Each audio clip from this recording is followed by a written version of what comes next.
आप सबको पता है कि बांग्लादेश आर्मी काफ़ी ताकतवर बनने की तरफ जा रही है। हर महीने कुछ नए इक्विपमेंट लेती है। आज हमारे पास रिपोर्ट है कि बांग्लादेश आर्मी ने एयर डिफेंस सिस्टम लेने का इरादा कर लिया और कई जगहों पे इसको इंस्टॉल कर चुके हैं। जो जो चीज़ें ले चुकी है उसको इंस्टॉल कर चुकी है और बाकी चीज़ों का ऑर्डर देने वाली है। तो आपके साथ शेयर करते हैं कि कौन से मुल्क से बांग्लादेश ये एयर डिफेंस सिस्टम लेने वाला है और इस एयर डिफेंस सिस्टम से बांग्लादेश को कितना फ़ायदा हो सकता है। आइए आज की वीडियो को करते हैं शुरू। একটি স্বাধীন সার্বভৌম রাষ্ট্রের আকাশসীমা নিরাপদের জন্য শক্তিশালী আকাশ ओके। প্রতিরক্ষা ব্যবস্থার কোনো বিকল্প নেই। বর্তমান সময়ে যুদ্ধের ক্ষেত্রে বা অন্যান্য ओके। আনওয়ান্টেড এরোস্পেস ভায়োলেশনের জন্য ইন্টারসেপ্টর এয়ারক্রাফট ও স্যাম সিস্টেম অত্যন্ত ओके। গুরুত্বপূর্ণ ভূমিকা পালন করে। বাংলাদেশের ভূমি বৃদ্ধি না পেলেও সমুদ্রসীমার আকাশ বৃদ্ধি পেয়েছে। তাই আকাশ প্রতিরক্ষা ব্যবস্থা শুধু যে সেনাবাহিনী বিমান বাহিনীর ওপরে তা নয়, বাংলাদেশ নৌবাহিনীর ওপরেও নির্ভর করে।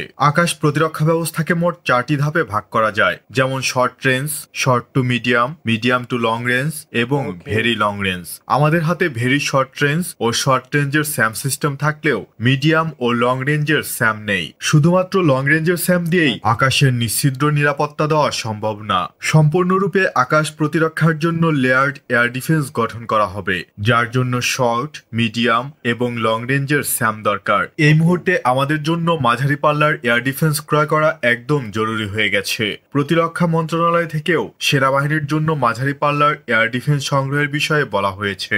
2020 সালের শেষ দিকে বাংলাদেশ সেনাবাহিনী medium range air defence missile ক্রয়ের জন্য এভালুয়েশন নোটিশ জারি করেছিল। 2021 সালে বাংলাদেশ সামরিক বাহিনী তুরস্কের রকেটসানের সাথে মাল্টি-মিলিয়ন ডলারের সরঞ্জাম ক্রয়ের চুক্তি স্বাক্ষর করেছে, যার আওতায় এয়ার ডিফেন্স সিস্টেম হিসাবে হিসারো বা ও প্লাস মিডিয়াম রেঞ্জের মিসাইল সিস্টেম কেনা হয়েছে।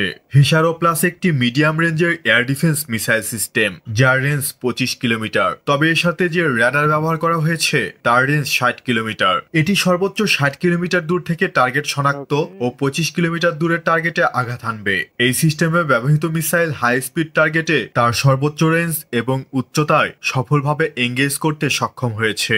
এই মিসাইল সিস্টেমের একটি ব্যাটারিতে fire control system, medium altitude air defence radar, missile launching system এবং অন্যান্য লজিস্টিক ভেহিকল থাকে। এই সিস্টেমে ইনফ্রারেড সিকার মিসাইল এবং রেডিও ফ্রিকোয়েন্সি মিসাইল ব্যবহার করা হয়ে থাকে। তাছাড়া আমাদের হাতে থাকা সুইজারল্যান্ডের তৈরি অর্লিকন জিডিএফ 009 এবং হিসারো স্যাম সিস্টেম দিয়ে একসাথে কম্বাইন্ড এয়ার ডিফেন্স প্যাকেজ বানানো পসিবল।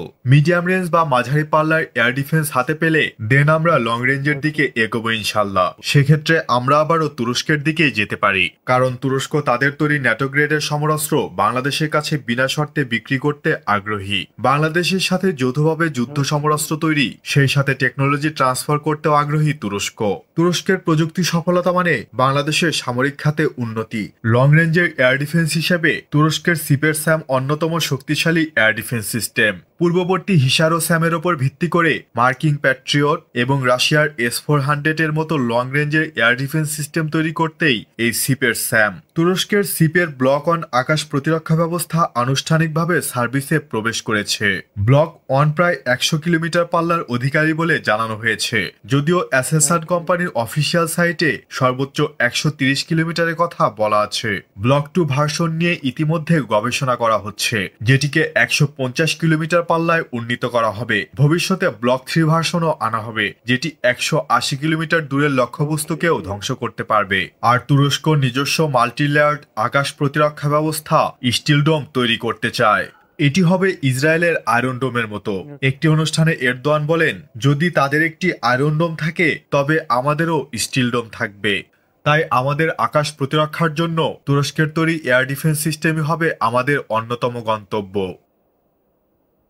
तो आप लोगों ने वीडियो देखी होगी, इंटरेस्टिंग लगी होगी। जैसे आप सबको बताया कि बांग्लादेश अपनी आर्मी को ताकतवर बनाने के लिए बात कर रहा है। रिसेंटली टाइम में हमने आपके साथ बांग्लादेश एयरफोर्स के बारे में भी बात की थी और बांग्लादेश एयरफोर्स ने भी कई सारे इक्विपमेंट लिए, कई सारे फाइटर जेट्स के बारे में बात की। लेकिन आज बांग्लादेश अगर बात करे तो ये एयर डिफेंस सिस्टम के बारे में बात कर रहे हैं। ये एयर डिफेंस सिस्टम भी मिलिट्री इक्विपमेंट के लिए काफ़ी ज़्यादा फ़ायदेमंद है, क्योंकि बॉर्डर पर अगर आपको मिसाइल आता है तो यही एयर डिफेंस सिस्टम है जो आपके दुश्मन के मिसाइल को तबाह बर्बाद कर सकता है। तो ये अगर बांग्लादेश अच्छी तादाद में अच्छे ममालिकों से ले तो बांग्लादेश को काफ़ी फ़ायदा हो सकता है। जैसे कि रशिया का S-400 है, वो काफ़ी मशहूर है। आई थिंक मेरे ख्याल से वो इंडिया के पास भी है। तो ऐसी चीज़ें अगर बांग्लादेश लेती है तो फिर बांग्लादेश मिलिट्री का भी काफ़ी फ़ायदा होगा। आने वाले वक्त में तो ये कंफर्मेशन नहीं कि कितनी तादाद ले रहा है बांग्लादेश, लेकिन अगर अच्छी तादाद में बांग्लादेश ले तो फिर बांग्लादेश को काफ़ी ज़्यादा फ़ायदा होगा।